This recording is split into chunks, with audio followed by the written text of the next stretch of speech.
Alan, what a great win, what a great response to the Boxing Day defeat. I knew the lads would respond. I've said that to you many times, Ray, and said to many of the board members. It's a different group, this, a different mentality.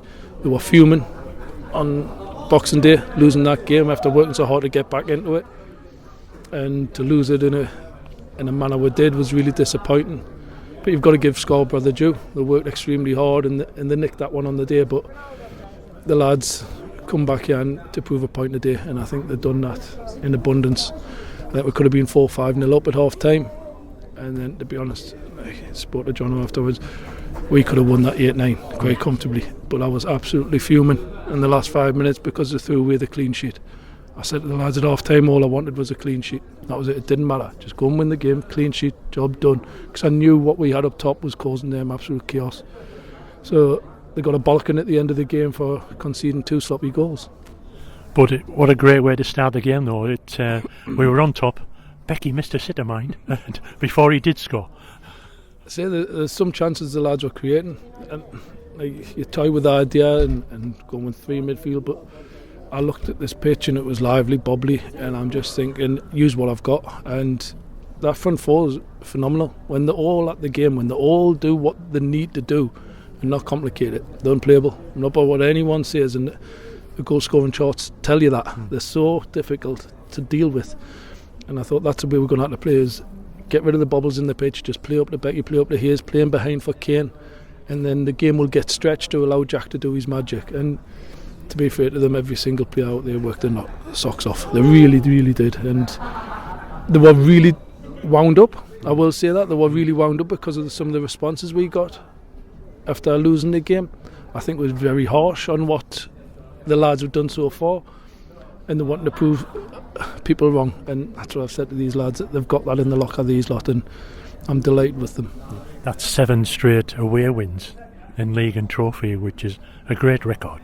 It is. We don't fear anyone, really. Like I said, we enjoy coming away from home. It sounds daft, but we do. The lads absolutely love it.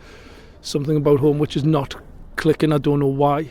For some reason, we play some really good football at home, but we're not getting the results that we deserve at home, and we're letting in too many goals. And that's something that we need to fix.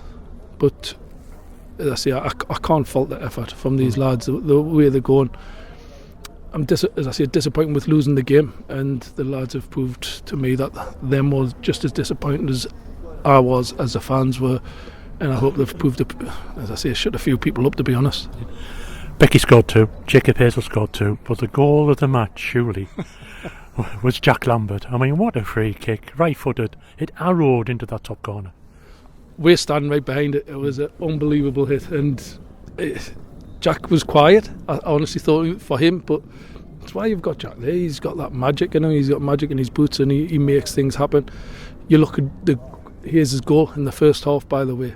People might think that was a lump forward. That was an unbelievable ball from Jack Lambert to put Hayes in, and he just unlocks doors from different avenues. And that straight what he hit, as soon as he hit it, it's moving everywhere, by the way, and I think it's right in the stanchion. So delighted for the kid. And like I said, people cry on that he may be going. He's not going anywhere. Not about what anyone says. If he moves on, then we're probably waving goodbye to any chances we've got to the playoffs. The same with any other players. I will touch on, we've lost Dodsey, unfortunately, and it's not through our choice. The kid was loving it, really enjoying it, but he's got league offers.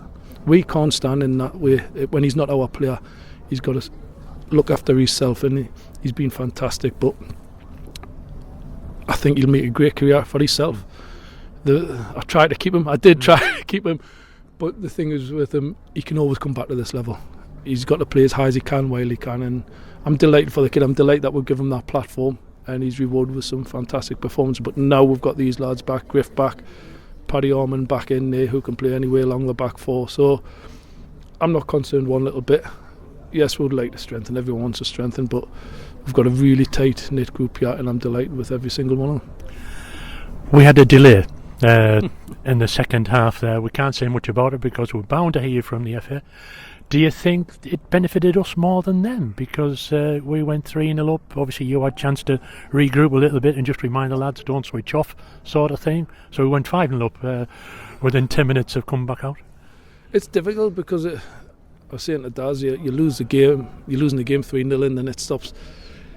If you're in a losing position, you probably don't want the game to restart, in all honesty. And then there was talks about getting a ban, which I thought was farcical.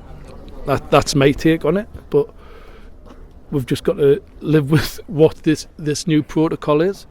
But the lads were they were absolutely fuming in there.